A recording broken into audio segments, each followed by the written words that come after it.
Not all beliefs are equal.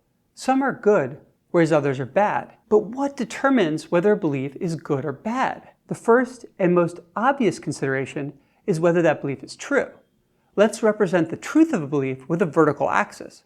On this axis, true beliefs will be towards the top, and false beliefs will be towards the bottom. As an example, the belief that snails have teeth is true, whereas the belief that Vikings wore horned helmets is false. Some beliefs, however, are neither true nor false. They have an ambiguous truth value. For instance, a belief like, "This statement is a lie." If it's true, then it's a lie, so it's false. And if it's false, then it's not a lie, so it's true. We get a contradiction either way, so it's neither true nor false. But deciding whether a belief is good or bad isn't just a matter of considering whether it's true. Let's introduce a second axis, which indicates whether a belief is helpful or harmful to believe. Then we can consider where each belief falls on this two-axis system. For instance, some people believe that life is meaningless. This doesn't have a clear truth value, but it tends to be harmful to believe, so it's on the left side of the chart. Consider another belief that doesn't have a clear truth value. Existing is a lucky privilege. Believing that existing is a lucky privilege tends to make people feel grateful for being alive. So while both life is meaningless and existing is a lucky privilege lack a clear truth value, the former tends to make people feel bad, whereas the latter tends to enhance people's lives. What we haven't discussed yet, though, is the four corners of the chart. In the upper right, we have what I call valuable truths. These are beliefs that we should be seeking. They are unequivocally good because not only are they true, but believing them is helpful. Some examples of valuable truths include, I can improve any skill with practice. Exercising regularly is good for me. Everyone makes mistakes sometimes. Each of these is true and useful to believe. Now let's take a look at the upper left-hand corner of the graph, where we have what I call bitter pills. These are beliefs that are true but harmful for us to believe. While some truth-seeking people will want to know these beliefs and reflect on them, others will very reasonably conclude that if the beliefs are harmful, they'd simply rather not know them, or at least they'd rather put them at the back of their minds. An interesting question for you to reflect on is, do you want to believe bitter pills since they're true? Or would you prefer not to believe them because they're harmful to believe? I'll give you just one example of this type of belief, a bitter pill that we already know but which is painful to swallow. At any moment, something bad that you can't prevent could happen. Next, let's consider the bottom right quadrant, helpful falsehoods. My friend once told me that even though rationally she knows it's likely false, she's chosen to believe that everything that happens to you is exactly what needs to happen to you at that moment. You can see why this would be helpful to believe. It may, for instance, help you cope with difficult situations, or it may help you see the beauty in the mundane. But let's think about its implications.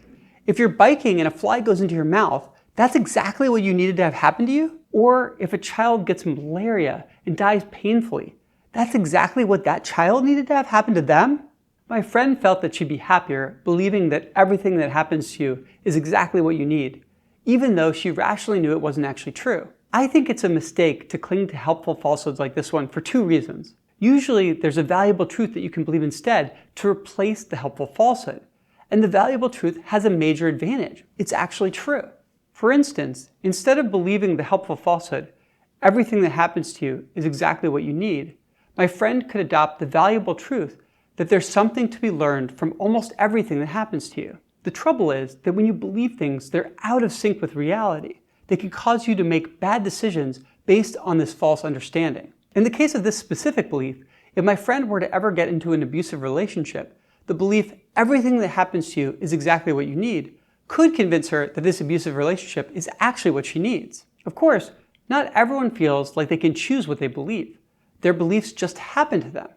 But we can choose how much to question our beliefs versus simply let them be. You may want to consider for yourself, do you really want to believe helpful falsehoods, or would you rather seek to replace them with valuable truths instead? This brings us to the last quadrant, philosophical disorders. These are beliefs that are false and harmful. It could be that they're harmful to the believer, or that believing them causes harm to others. Some common examples of philosophical disorders that cause harm to others are 1. My group is inherently superior to others. 2. Violence against dissenters is morally righteous. While there certainly are some evil people in the world, philosophical disorders help explain why even good people sometimes do a lot of harm. A person who is good by nature, but who becomes convinced of a sufficiently harmful false belief, can end up taking actions that are extremely destructive, despite their good intentions. Think, for example, of a suicide bomber who's absolutely convinced that they'll be doing God's bidding if they blow up innocent civilians. Not all philosophical disorders harm the world, though. Some mainly just harm the believers themselves. For example, consider these beliefs. 1. If you're a good person, only good things will happen to you. 2. I can never improve, no matter how hard I try. Beliefs like these can really impair your own happiness and ability to achieve things in the world. Stepping back on all of this, what did we learn? Well, we've seen that we can divide beliefs based on 2 factors, whether they are true or false, and whether they are helpful or harmful. You should seek valuable truths, that is, beliefs that are both true and helpful. On the other hand, helpful falsehoods, while they can be appealing, may cause problems by leaving you out of sync with reality.